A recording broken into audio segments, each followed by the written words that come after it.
Guys, I'll remember the intro this time. I promise.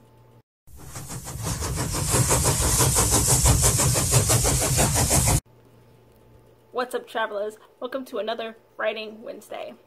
Now, last week we spoke about self-doubt. This week we're going to talk about those doubt, other doubt.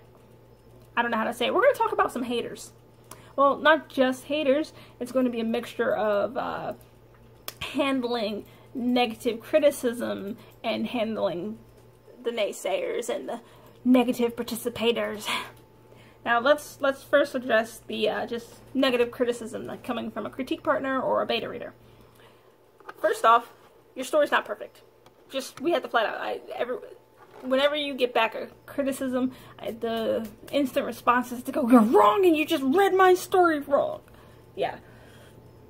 I know it hurts when someone points out something you did wrong in your book, baby, but you gotta accept it. Especially if it was done in a nice way. If it's like, "Hey, I'm not really understanding what's going on in this scene. Do you think you could expand on it more?" Alright, cool. Alright.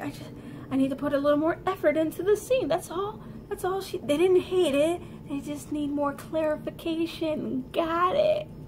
Okay? So, just take a deep breath and see that not all criticisms come from a place of evilness.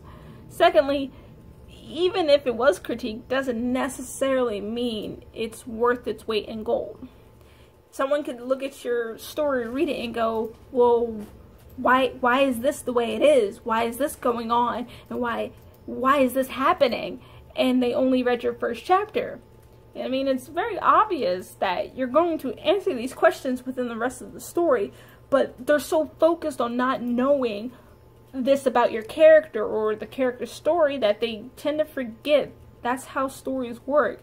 You don't want to leave your reader without any questions, because then what's the point of continuing to read? If I'm answering everything for you in the first chapter, that's a problem. And if that's the critique you're given, you don't, like I said, you gotta see what's working for your story and what's not working for your, and like you have to see what criticism works for your story and what criticism doesn't work for your story. Now, lastly, even if you objectively write something perfect, there's going to be people out there who find something wrong with it. Whether it's done in a constructive way or if it's done in a very hateful way, people are going to point and go, "This is wrong." On the flip side, that also means that even if you produce a steaming pile of feces, someone's going to be in the corner going, "Yo, that's my shit right there. I'll support it no matter what." This is not an excuse to write shit. Put some effort into your work. It's going to be better for it. Let's go on to flat out haters.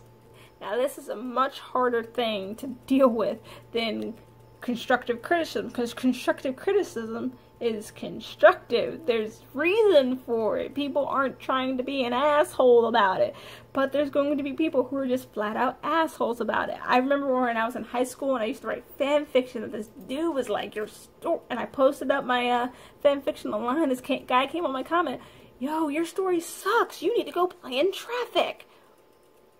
Like, he didn't like my story so much, he told me to kill myself.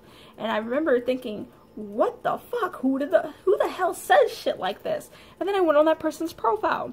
They had a Bible page, a Bible story worth of why they do the shit that they do. Because it's not just my story they attack multiple stories. It doesn't matter how well written it is. They gave a list of why they will flame your story, and some of it was so fucking nitpicky that even if it was well written, they will still tell you to go kill themselves. Like, he goes, I don't know if the profile was like, "Yeah, I have every right to do this. It's my opinion. You're just mad because it sucks, and I'm not gonna respond to you guys because I can do what I want."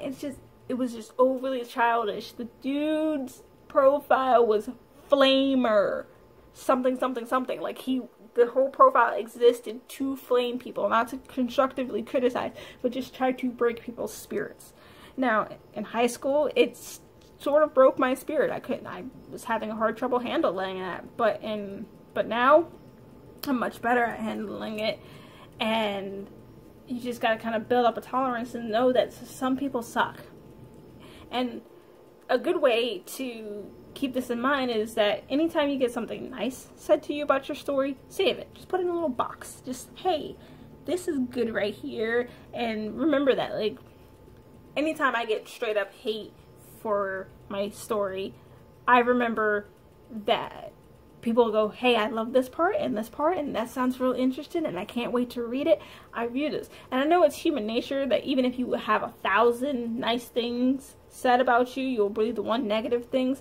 But if you focus on the positive things, the negative thing will eventually fade out, and you'll be better and stronger for it. Like I said in the self-doubt video, your story matters to somebody. So don't let your self-hate or other hate matter to you. Woo, that's it for today. As always, thank you for watching, and if you like what you see, please feel free to subscribe and stay tuned for more. I make writing videos every Wednesday, and on the weekends you can come out and chill with me while I play some video games.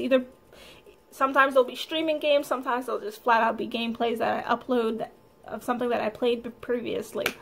But, as always, all the links will be in the description down below. Later days.